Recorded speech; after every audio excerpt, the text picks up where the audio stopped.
स्वागत है दोस्तों। स्टडी फॉर यूपीएससी में हम लोग यूपीएससी प्रीलिम्स पीवाईक्यू देख रहे थे। आज उसका पार्ट 5 है। देखिए, पहला क्वेश्चन के बारे में देखते हैं कि निम्नलिखित में से कौन सा या से भारत में राज्यों के बीच सहयोग और समन्वय सुनिश्चित करने के लिए extra constitutional and extra legal device है। ठीक है, ध्यान दीजिए। इसमें ऑप्शन था आपको the national development council, the governor conference, zonal council and चौथा नंबर है आपको इंटर स्टेट काउंसिल। ठीक है, ध्यान दीजिएगा। ये चूंकि पुराना क्वेश्चन है और पुराना क्वेश्चन होने के नाते ये था कि उसमें आंसर आपको 1, 2, 3 दिया हुआ था। ठीक है, उस समय के लिए ठीक था। वर्तमान में आपका सिर्फ 1 और 2 ही आंसर होगा, 1 और 2 ही आंसर होगा। ठीक है, ध्यान दीजिए। ये जो एक्स्ट्रा कॉन्स्टिट्यूशनल और एक्स्ट्रा लीगल डिवाइस है उसमें आपको 2 आएगा। एक आएगा नेशनल डेवलपमेंट काउंसिल और दूसरा आएगा द गवर्नर कॉन्फ्रेंस। ये जोनल काउंसिल नहीं आएंगे और इंटर स्टेट काउंसिल नहीं आएंगे। ध्यान दीजिए, ये जो इंटर स्टेट काउंसिल है वो एक प्रकार का संवैधानिक संस्था है जो आर्टिकल 263 के तहत स्थापित हुआ है। तो ये तो इसमें आने से रहा। यहाँ पे कह रहा है extra constitutional extra legal device. पहले ये समझने की ज़रूरत है, उसके बाद ये आंसर को आप समझ जाइएगा। ध्यान दीजिए, हमने लेक्चर नंबर 2 जो कि पॉलिटी का है उसमें पूरा डिटेल से इसको डिफाइन भी किया है कि ये सब चीज़ें क्या होती है, कि एक्स्ट्रा लीगल डिवाइस है या एक्स्ट्रा कॉन्स्टिट्यूशनल डिवाइस क्या होती है, ये सब हमने उसमें बताया है। फिर भी ध्यान दीजिए कि ये जो एक्स्ट्रा कॉन्स्टिट्यूशनल होगा ना, इसका मतलब है कि संविधान में नहीं लिखा है पर संविधान के खिलाफ भी नहीं है, यानी कि यह वैध हो सकता है। जैसे planning commission, national development council, governor conference. ये देखिए, ये दोनों यहाँ पे ऑप्शन में है। ठीक है, ये आपको एक्स्ट्रा कॉन्स्टिट्यूशनल हो जाएगा। ठीक है ना। अब देखिए, एक्स्ट्रा लीगल की जब हम बात करते हैं तो किसी भी कानून के द्वारा स्थापित नहीं होगा तो उसको हम लोग कहेंगे एक्स्ट्रा लीगल। ठीक है, ध्यान दीजिएगा, यह जरूरी नहीं कि अवैध हो, वैध भी हो सकता है, अवैध भी हो सकता है। बस आधार ये है कि इसका कानूनी आधार नहीं है, किसी कानून के द्वारा निर्मित नहीं है। अब कानून के द्वारा निर्मित नहीं तो वो वैध भी हो सकता है और अवैध भी हो सकता है। ठीक है ना। तो बस ध्यान देने की बात है कि एक्स्ट्रा कॉन्स्टिट्यूशन का मतलब हुआ कि संविधान में नहीं है, एक्स्ट्रा लीगल का मतलब हुआ कि कानून के द्वारा स्थापित नहीं है।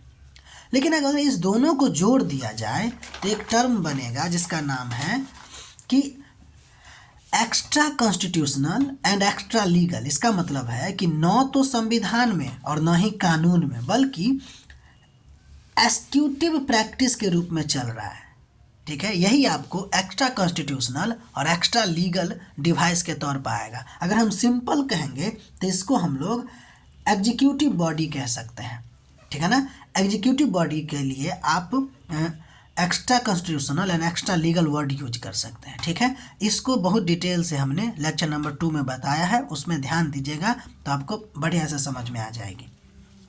फिलहाल के लिए इसका जो आंसर होगा आपको वो आपको हो जाएगा 1 और 2। पुराने आंसर में पुराने क्वेश्चन है ना, इसलिए इसमें आपको जोनल काउंसिल भी आपको आंसर में दे दिया गया है, जो आपको ये गलत हो जाएंगे। ठीक है, अब हम लोग आगे बढ़ते हैं, दूसरा क्वेश्चन देखते हैं। ये एक पुराना क्वेश्चन हुआ करता था जिप्सी के बारे में, कि जिप्सी का मूल स्थान, निवास स्थान क्या था, तो आपको भारत था। अगर इसके बारे में हम थोड़ा सा आइडिया आपको दें तो देखिए, ये पंजाब और राजस्थान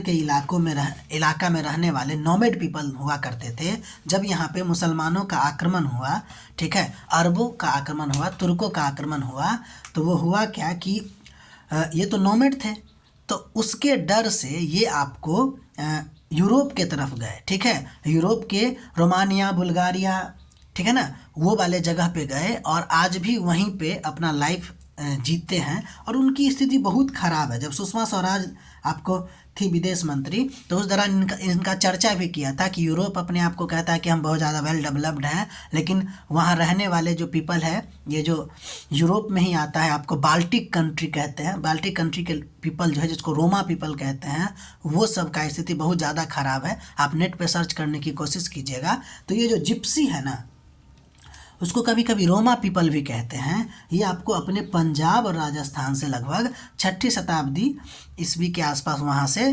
पलायन करके गया था। ठीक है, ये इसका मूल स्थान आपको कहाँ पड़ता है, भारत में पड़ता है। बाकी आप उसके बारे में और डिटेल में याद रखिएगा, जब कभी भी चर्चा में आएगी तो क्वेश्चन पूछा जा सकता है। अगला क्वेश्चन है कि निम्नलिखित में से कौन सा महाद्वीप विश्व में सर्वाधिक औसत ऊंचाई यानी कि हाईएस्ट मीन एलिवेशन वाला है। इसका आंसर आपको हो जाएगा अंटार्कटिका। हम लोग इसका थोड़ा सा डिटेल देखते हैं। देखिए, अंटार्कटिका की जब हम बात करते हैं तो ये एक प्रकार का श्वेत महाद्वीप है। ठीक है, ध्यान दीजिएगा, यह पूरी तरह से दक्षिणी गोलार्ध में है और दक्षिणी ध्रुव के चारों ओर स्थित है। ठीक है, यह पूरी तरह से कहाँ है, दक्षिणी गोलार्ध में और दक्षिणी ध्रुव के चारों ओर स्थित है। ठीक है, दूसरा देखिएगा पॉइंट कि विश्व का 5वां सबसे बड़ा महाद्वीप है और शीत ऋतु में तो इसका आकार लगभग दुगुना हो जाता है। ठीक है ना, इसलिए ये विश्व का 5वां सबसे बड़ा महाद्वीप है। अगला नंबर बात करते हैं आकार की। अगर बात कीजिएगा तो आकार इसका लगभग वृत्ताकार है और 3 स्थान पर यह वृत्त टूटता है। एक आपको दक्षिण अमेरिका की ओर देखिएगा मैप में, एक आपको रॉस सागर के आसपास टूटा हुआ दिखता है और तीसरा वेडल सागर के आसपास। तो आपको ये भी पता चल गया होगा कि रॉस सागर और वेडल सागर कहाँ है, तो ये आपको अंटार्कटिका के आसपास है। ठीक है, तस्वीर में आप देखिएगा, मैप में आपको और ज़्यादा समझ में आएगी। ध्यान दीजिए, ये बात जो अभी हम बताने जा रहे हैं वो बहुत ही इम्पोर्टेंट है।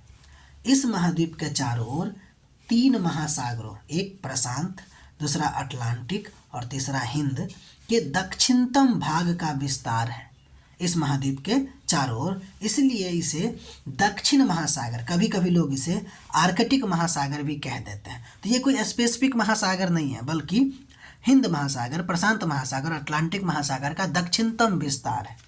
ठीक है, इसलिए इसको दक्षिण महासागर या अटलांटिक महासागर भी आर्कटिक महासागर भी कह देते हैं। ठीक है, अब ये जो रेड वाला पॉइंट है ना, उसको भूलने का नहीं। ठीक है, ध्यान दीजिएगा, कहता है इस महाद्वीप के चारों ओर 48 से 60 डिग्री दक्षिण अक्षांश के मध्य, या फिर आप सिंपल कह सकते हैं 50 से 60 डिग्री अक्षांश के मध्य हो ये रहा है कि दक्षिण का ठंडा आर्कटिक जल दक्षिण का, और उत्तर का जो प्रशांत, अटलांटिक और हिंद महासागर का गर्म जल।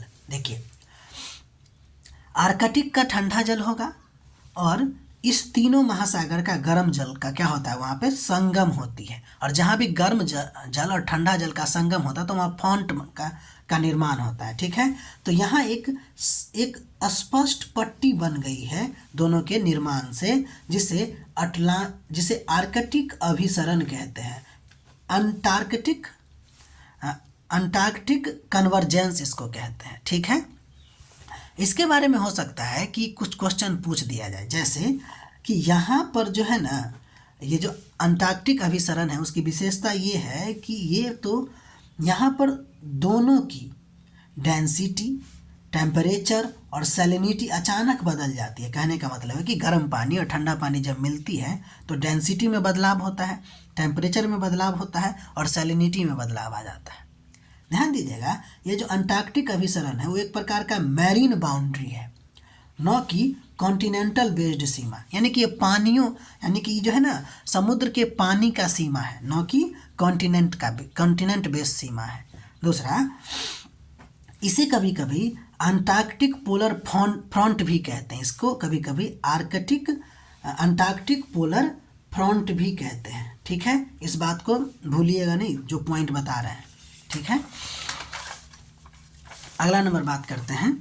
यहाँ पर समुद्री तापमान अचानक बदल जाता है। देखिए, साउथ में लगभग 2 से 3 डिग्री सेल्सियस होता है, वो नॉर्थ में बढ़ जाता है आपको 8 से 10 डिग्री सेल्सियस। क्यों? देखिए, साउथ के तरफ जो ठंडा पानी है और नॉर्थ के तरफ क्या हो रहा है कि इधर जो आपको क्या कहते हैं उसको, प्रशांत महासागर, हिंद महासागर और ये जो अटलांटिक महासागर, उसका पानी जो है अपेक्षाकृत गर्म है, तो वो लगभग इतना ज़्यादा टेम्परेचर हो जाती है। ठीक है, यहाँ देखिएगा सैलिनिटी में भी अंतर आता है। ये जो अंटार्कटिक वाटर है उसका सैलिनिटी कम है, जबकि सब अटलांटिक यानी कि अटलांटिक वाटर के बाहर सब अटलांटिक में उसकी सैलिनिटी थोड़ा सा ज़्यादा है। ध्यान दीजिएगा एक और चीज़, यह एक इकोलॉजिकल बाउंड्री भी आपको बताती है, मतलब कि इसके दक्षिण में अंटार्कटिक बायोटा और उत्तर में सब अंटार्कटिक बायोटा पाया जाता है। यानी इधर उधर की स्पीसीज मिक्स नहीं होता है, यानी दोनों में आइसोलेशन पाया जाता है। यानी कि एक तरफ बहुत ज़्यादा ठंडा वाला स्पीसीज होंगे और एक तरफ होगा आपको थोड़ा सा उससे कम, मतलब कि गर्म पानी में रहने वाले स्पीसीज, ठीक है ना। तो ये एक प्रकार का इकोलॉजिकल बाउंड्री भी है। कौन? तो अंटार्कटिक कन्वर्जेंस, ठीक है। तो ये 5 पॉइंट में हो सकता है कि पूछ दिया जाए आपको कि ये जो अंटार्कटिक कन्वर्जेंस है इसकी निम्नलिखित विशेषताओं पर गौर कीजिए। क्या? तो ये एक मैरीन बाउंड्री नहीं है, तो गलती हो जाएगा ना, क्योंकि यहाँ क्या है, एक मैरीन बाउंड्री है, ठीक है। उसी तरह यहाँ के सैलिनिटी में अंतर पाया जाता है, तो ठीक है, सैलिनिटी में अंतर पाया जाता है। यहाँ पे समुद्री तापमान अचानक बदलता है और यह एक प्रकार का इकोलॉजिकल बाउंड्री है। आप लोग इसको अगर नहीं समझे इकोलॉजिकल बाउंड्री ये कैसे है, तो आप एक रेखा के बारे में सर्च कीजिएगा, वालेस रेखा, ठीक है। इसके बारे में सर्च करने की कोशिश कीजिएगा तो आपको ज़्यादा समझ में आएगी, ठीक है। अगला नंबर देखिए अंटार्कटिक के बारे में ही, कि एक क्वीन मॉड पर्वत है जो इस महाद्वीप को लगभग 2 बराबर भागों में विभाजित करती है, और इसी महाद्वीप पर एक एब्रुस शिखर है जो यहाँ का एकमात्र सक्रिय ज्वालामुखी है, ठीक है। एक यहाँ पे प्रायद्वीप है जिसका नाम है पाल्मर प्रायद्वीप। ये एकमात्र ऐसा भूभाग है जहाँ पे बर्फ नहीं होता है, कुछ हद तक ये बर्फ से मुक्त होता है, इसलिए यहाँ पे लाइकेन और मॉस जैसे मुख्य वनस्पतियाँ पाई जाती है। हम जब आपको इससे पिछला वाला लेक्चर में यूपीएससी पीवाईक्यू में ही जब आपको हिमालयन वनस्पति बता रहे थे तो आपको हम बताए थे कि ये जो मॉस है और लाइकेन है वो किस प्रकार के जलवायु में आपको उगती है, ठीक है। ये हम आपको वहाँ बताए थे, वहाँ भी देखिएगा तो आपको समझ में आएंगे। अगला नंबर देखिए, यहाँ पर जो मुख्य जनसंख्या किसका किसका मिलेगा, तो पेंगुइन का मिलेगा, समुद्री पक्षी का मिलेगा, और सील यहाँ पे बहुत ज़्यादा जनसंख्या में रहती है। यहाँ पर एक बहुत छोटी सी मछली है जिसका नाम है क्रिल, यानी कि यहाँ पे क्रिल मछली के विकास की संभावना बहुत ज़्यादा होती है, ठीक है। ये बहुत छोटी मछली होती है, इसको अंटार्कटिक इकोसिस्टम का इंजन कहा जाता है, क्योंकि इतना मतलब समझ लीजिए जो फूड चेन है ना, फूड चेन की शुरुआत यहीं से होती है। ये बहुत छोटी मछली है, ठीक है। इसको जू प्लैंकटन हम कह सकते हैं, और ये फाइटो प्लैंकटन को खाता है। ध्यान दीजिएगा, हम आपको एक चीज़ और बताए हैं यहाँ, और वो क्या बताए हैं कि यहाँ पे गर्म जल और ठंडा जल मिलती है। तो गर्म जल और ठंडा जल जहाँ मिलती है ना, वहाँ पे फाइटोप्लैंकटन जो होता है वो बहुत ज़्यादा मात्रा में आती है, ठीक है। क्योंकि ये जो ठंडा जल है ना वो नीचे बेनिथ से आता है, और गर्म जल जो होता है आपको ऊपर से आती है, तो नीचे का जो मिनरल सब है ना वो बहुत ज़्यादा मात्रा में ऊपर आती है, ठीक है। तो वो हो गया आपको फाइटोप्लैंकटन, और वो ये जो छोटा मछली क्रिल है वो आके इसको खाता है, तो इसको खाने के लिए आपको बड़ा मछली आती है। मत्स्य रूल तो आप जानते ही हैं, यानी कि मत्स्य रूल, ठीक है। तो ये हो गया आपको अंटार्कटिक के बारे में, ठीक है। इसी तरह आप लोग पढ़ते रहिए, ठीक है। और जितना चीज़ें आपको बताई जाती है वो आप लोग गौर करते रहिएगा और नोट बनाते रहिएगा, ठीक है। बाकी मिलते हैं अगले क्लास में, तब तक के लिए अपना ख्याल रखिए, पढ़ते रहिए, रिवीजन करते रहिए, ये बहुत ज़्यादा इम्पोर्टेंट है। मिलते हैं अगले वीडियो में।